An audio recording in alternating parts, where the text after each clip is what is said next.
Realities April 1, 2025. പരിശുദ്ധാത്മാവിൻ്റെ ഉച്ചാരണമുള്ള ദിവ്യഭാഷ.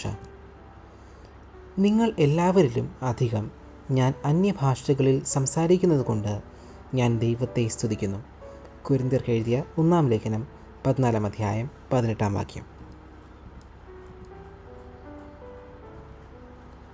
നമ്മൾ അന്യഭാഷകളിൽ സംസാരിക്കുമ്പോൾ ദേശീയതകൾ, വംശീയതകൾ, പ്രാദേശിക ഉച്ചാരണങ്ങൾ എന്നിവയ്ക്ക് അതീതമായ ഒരു സവിശേഷവും ദിവ്യവുമായ ഭാഷയാണ് നാം സംസാരിക്കുന്നത്.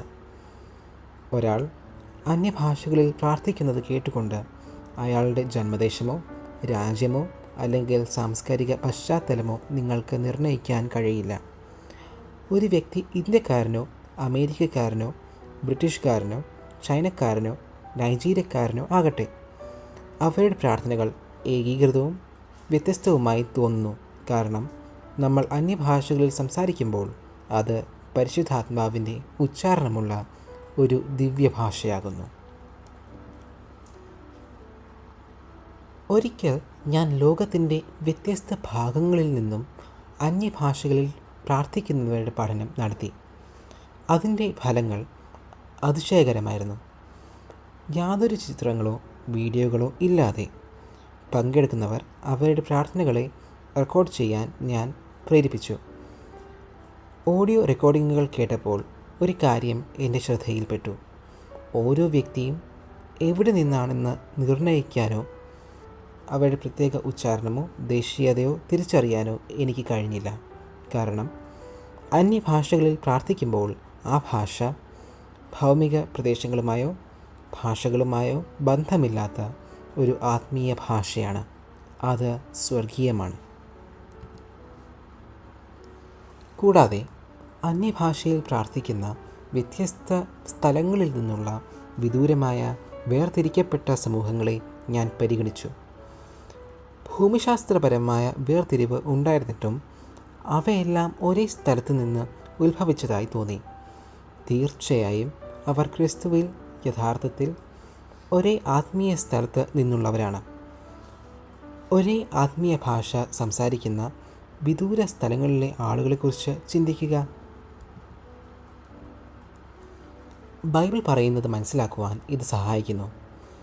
യഹൂദന്മാരോ യവനന്മാരോ ദാസന്മാരോ സ്വതന്ത്രരോ നാം എല്ലാവരും ഏക ശരീരമാകുമാറ് ഒരേ ആത്മാവിൽ സ്നാനം ഏറ്റും എല്ലാവരും ഒരേ ആത്മാവിനെ പാനം ചെയ്തുമിരിക്കുന്നു.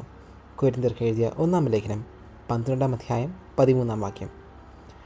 ഒരേ പരിശുദ്ധാത്മാവിനാൽ മാത്രം എന്ന വസ്തുതയല്ലാതെ നമുക്കെല്ലാവർക്കും ഈ ആത്മീയ ഭാഷ എങ്ങനെ ലഭിക്കും? നമ്മിലും നമ്മിലൂടെയുമുള്ള അവൻ്റെ ശുശ്രൂഷയുടെ യാഥാർത്ഥ്യത്തിൻ്റെയും ശക്തിയുടെയും നിഷേധിക്കാനാവാത്ത ആത്മീയ തെളിവാണിത്. ഹല്ലേലൂയ. അതുകൊണ്ട് മുമ്പെന്നത്തേക്കാളും കൂടുതൽ അന്യഭാഷകളിൽ സംസാരിക്കുക. അപ്പോൾ നിങ്ങളുടെ ജീവിതം മഹത്വത്തിൻ്റെ ഒരു തലത്തിൽ നിന്ന് മറ്റൊന്നിലേക്ക് നീങ്ങുന്നത് നിങ്ങൾ കാണും. എല്ലാ ദിവസവും എല്ലായിടത്തും എല്ലായ്പ്പോഴും അന്യഭാഷകളിൽ സംസാരിക്കുക. നിങ്ങളെല്ലാവരിലും അധികം ഞാൻ അന്യഭാഷകളിൽ സംസാരിക്കുന്നത് കൊണ്ട് ഞാൻ ദൈവത്തെ സ്തുതിക്കുന്നു. കൊരിന്ത്യർക്ക് എഴുതിയ 1 ലേഖനം 14 അധ്യായം 18 വാക്യം എന്ന് പറഞ്ഞ പൗലോസ് അപ്പോസ്തലനെ പോലെ ഇത് ഗൗരവമായി എടുക്കുക. കൊരിന്തിലെ മുഴുവൻ സഭയിലും ഉണ്ടായിരുന്ന എല്ലാവരേക്കാളും കൂടുതൽ അദ്ദേഹം അന്യഭാഷകളിൽ സംസാരിച്ചു. ഇത് അന്യഭാഷയിൽ സംസാരിക്കുക എന്നത് അദ്ദേഹത്തിൻ്റെ ജീവിതത്തിലും ശുശ്രൂഷയിലും എത്രമാത്രം ഏകീകൃതമായിരുന്നു എന്ന് കാണിക്കുന്നു. അത് നമുക്ക് മാത്രം അനുഭവമായ ഒരു ദിവ്യഭാഷയാണെന്ന് പൗലോസ് മനസ്സിലാക്കി. പ്രാർത്ഥന. പ്രിയ പിതാവേ, പരിശുദ്ധാത്മാവിൻ്റെ ദാനത്തിനും അന്യഭാഷകളിൽ സംസാരിക്കാനുള്ള അനുഗ്രഹം എനിക്ക് നൽകിയതിനും നന്ദി. എൻ്റെ ജീവിതത്തിനായുള്ള അങ്ങയുടെ ഇച്ഛയോട് ഞാൻ പൂർണ്ണമായും യോജിക്കുന്നു. ഞാൻ ആത്മിക വർധന പ്രാപിച്ചവനും ഊർജ്ജസ്വലനും ശക്തിപ്പെടുത്തപ്പെട്ടവനും ആകുന്നു. അന്യഭാഷകളിൽ സംസാരിക്കുമ്പോൾ അനന്തമായ വിജയത്തിൻ്റെയും നേട്ടത്തിൻ്റെയും പാതയിലേക്ക് ഞാൻ നയിക്കപ്പെടുന്നു. യേശുവിൻ്റെ നാമത്തിൽ ആമേൻ. തുടർ പഠനത്തിന് യൂദായുടെ ലേഖനം 1-ാം അധ്യായം 20-ാം വാക്യം, റോമർക്ക് എഴുതിയ ലേഖനം 8-ാം അധ്യായം 26-ാം വാക്യം, കൊരിന്ത്യർക്ക് എഴുതിയ 1-ാം ലേഖനം 14-ാം അധ്യായം 2-ാം വാക്യം.